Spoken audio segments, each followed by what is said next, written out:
Jai Gurudev. Today we are joined by a panel of leading experts from the Art of Living, Vedic Dharma Sansthan, teachers of Upanayam, doctors and food experts. Today we will explore the deeper meaning of the words from Bhagavad Gita, chapter 4, verse 24, Brahmarparam Brahma Havir, and its connection to food, purity and spiritual practices.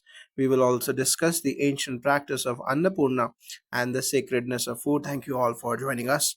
Let's start with the words Brahmarpanam Brahma Haviha. What does it mean and how does it reflect the concept of oneness in everything? Jai Gurudev, and thank you for this question. The shloka Brahmarpanam Brahma Havira Brahmagnau Brahmana Hutam Brahma Vihatena Gantavyam Brahma Karma Samadhinam highlights a profound truth from the Bhagavad Gita. This verse speaks about the unity of all actions, objects, and the ultimate reality or Brahman. To break it down, Brahmarpanam means the offering is Brahman. Brahma Haviha refers to the oblation being Brahman. Brahmagno is the fire of Brahman, and Brahmana Hutam means that the one who offers the oblation is also Brahman. And finally, Brahma Karma Samadhina explains that the one who sees all actions as Brahman with full absorption in Brahman attains the state of Brahman. This verse teaches us that everything in the universe, including our actions, offerings, and the objects of our senses as manifestations, are manifestations of the same divine consciousness. The person who realizes this lives in harmony with the entire cosmos, understanding that there is no separation between the self and the divine. That is fascinating. How does this concept relate to our daily rituals, especially the act of consuming food? That's an excellent question. In Hindu culture, food is seen as a sacred offering to the divine. When we partake in food, we acknowledge that the food, the act of eating, and even the one consuming are all manifestations of Brahman. As indicated by this verse, it is why many traditions begin their meals with a prayer or chant such as this verse to remind us of the sacredness of food. This concept is deeply embedded in rituals like Annapurna, the practice of offering food to God before consuming it. The offering purifies the food by removing impurities not just in the physical sense, but also on a subtle spiritual level. By acknowledging the divine in the food, we elevate the act of eating from a mundane necessity to a sacred practice. Could you expand on the importance of purifying food and how this practice influences our mental and physical health? Absolutely. In Ayurveda and spiritual traditions, food is seen not only as nourishment for the body but also for the mind. Food affects our thoughts, emotions, and overall well being. The ancient practice of offering food to Brahman or Annapurna emphasizes the removal of three types of impurities: the cleanliness of the vessel where the food is cooked or served, the cleanliness of the food itself, whether it was acquired in a righteous manner, and the cleanliness of the cooking process, the thoughts and energy of the person preparing the food. Even though we may not always have control over these factors, offering the food to the divine with a sincere prayer helps purify these impurities. This is essential for creating sattvic, pure, and harmonious energy within the food, which then impacts our minds, making them calm and serene. Studies have shown that food prepared with love, mindfulness, and prayer has a significant positive impact on our emotional and psychological well being. From an Ayurvedic perspective, this approach aligns the energies of our body, bringing about balance, clarity, and health.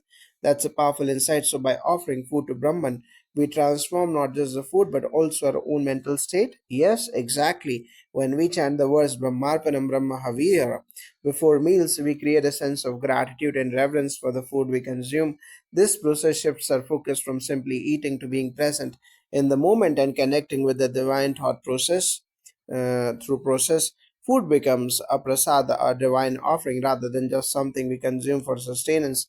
The prayer allows us to acknowledge the interconnectedness of life, the farmer, the earth, the elements, and even the cosmic energies that have contributed to the meals. In this way, food becomes a bridge to the divine, and the act of eating becomes an act of worship. That's beautifully said. How does this philosophy connect with the modern approach to food and health, especially with the rise of fast food and processed meals? Modern lifestyles have indeed disconnected us from the sacredness of food. Processed foods, fast paced meals, and mindless eating are more common, leading to imbalances in both physical and mental health. However, incorporating traditional practices like Annapurna can restore a relationship with food. By taking a moment to offer food to Brahman, we bring mindfulness into the process. This mindfulness helps us choose better quality food, eat more slowly, and enjoy the meal fully, which is essential for digestion and overall health. The idea is not just about what we eat, but how we approach eating with gratitude, awareness, and reverence. As a final thought, how can we incorporate this ancient wisdom into our daily lives, even in today's fast-paced world? It's quite simple. Before every and each meal, take a moment to close your eyes, chant the words Brahmarpanam Brahmahavira, and offer your food mentally to the divine. This small practice can bring about profound changes in how you relate to your food and your body. You can also extend this practice to every action, remembering that everything is ultimately Brahman. I agree. The beauty of this wisdom is its simplicity and universality. By seeing the divine in every action, we bring a sense of purpose and peace to our daily lives. Whether it's through rituals like Annapurna or simply being mindful of our actions, we can always stay connected to Brahman. Thank you all for sharing such deep insights into the significance of Brahmarpanam and the practice of offering food through Annapurna. These ancient teachings remind us of the sacredness of life and our connection to the divine in everything we do. Thank you, Jagdev. Jagudev, today we have a distinguished group of experts from various fields: art of living teachers, Vedic Dhamsansthan scholars, Upnayanam teachers, doctors, and food experts to help us explore a profound teaching from the Bhagavad Gita and its relevance in our lives today. The verse we are discussing is from chapter 4, verse 24: Brahmarpanam Brahma Havira, Brahmagno Brahmana Hutam, Brahmaiva Tena Agantavyam, Brahmakarma Samadhinam. This verse speaks about the sanctity of offerings and how everything is an expression of Brahman. We will discuss this verse in relation to food, rituals, and spiritual practices. Thank you all for being here today. Let's begin with the essence of this verse. What does it mean, and how do we understand its connection to everyday life? Jai Gurudev, and thank you for inviting me. The verse from Bhagavad Gita is a profound insight into the nature of offerings and the all pervading nature of Brahman. The key message here is that the offering of Brahmarpanam, the oblation of Brahmahaviha, and the fire of Brahmagno, and the one who offers Brahmana are all one and ultimately manifestations of Brahman. With what this teaches us is that everything, whether it's an act of worship, a material object, or a person, is essentially Brahman, the supreme reality. The verse emphasizes that when one is absorbed in Brahman and performs actions with this realization, they merge into Brahman. The state of consciousness is what the Gita calls Brahma Karma Samadhina, the practice of seeing all actions as divine offerings. That's a profound perspective. How does this teaching relate specifically to food and eating? Yes, food is an important part of this teaching. In Hindu tradition, we often see food as an offering to the divine, and this verse beautifully illustrates this idea. Before we consume any food, it is customary to offer it to God, typically by chanting a prayer like the one from the Bhagavad Gita. This practice purifies the food and elevates the act of eating from mere sustenance to a sacred ritual. When we say the words before a meal, we acknowledge that the food, the act of eating, and the one consuming the food are all part of the divine energy that permeates the universe. This realization transforms the mundane or act of eating into a spiritual practice, bringing mindfulness and reverence to each bite.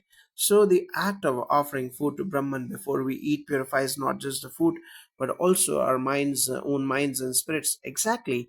In Ayurveda, food is seen not only nourishment for the body, but also for the mind and soul. However, food can carry impurities, whether in the form of the thoughts and intentions of the cook, the quality of the ingredients, or the cleanliness of the utensils. By offering food to God, we remove these impurities, purifying the food and by extension purifying ourselves. The three types of impurities mentioned in traditional practices are the cleanliness of the vessel in which the food is prepared, the purity of the food ingredients, which might be affected by how they were harvested or handled, the mental state of the person cooking the food, whether they are cooking with a calm, positive, and loving mindset. By offering the food to God, we ensure that these potential impurities are purified and that the food becomes prasad, a consecrated offering that nourishes not just the body but also the mind and spirit. That's a beautiful way to look at food. So, when we chant this verse before meals, it not only purifies the food but also helps us align our mental and spiritual state to the divine. Could this practice be applied to modern food habits, especially in a world full of processed and fast foods? Absolutely. While modern food habits often involve fast paced eating and processed foods, the essence of the words can still apply. When we offer food to God before eating, we bring awareness to the food and our consumption of it, even in a fast setting. In today's world, where food is often produced and consumed mindlessly, the simple act of offering creates a moment of connection and reverence. By doing so, we also begin to reflect on the source of the food, the energy it carries, and its impact on our bodies and minds. Mindful eating coupled with this offering can significantly improve our digestion, health, and overall well being. So, offering food and practicing mindfulness before meals can elevate our eating habits and bring them back to a more sacred and conscious state.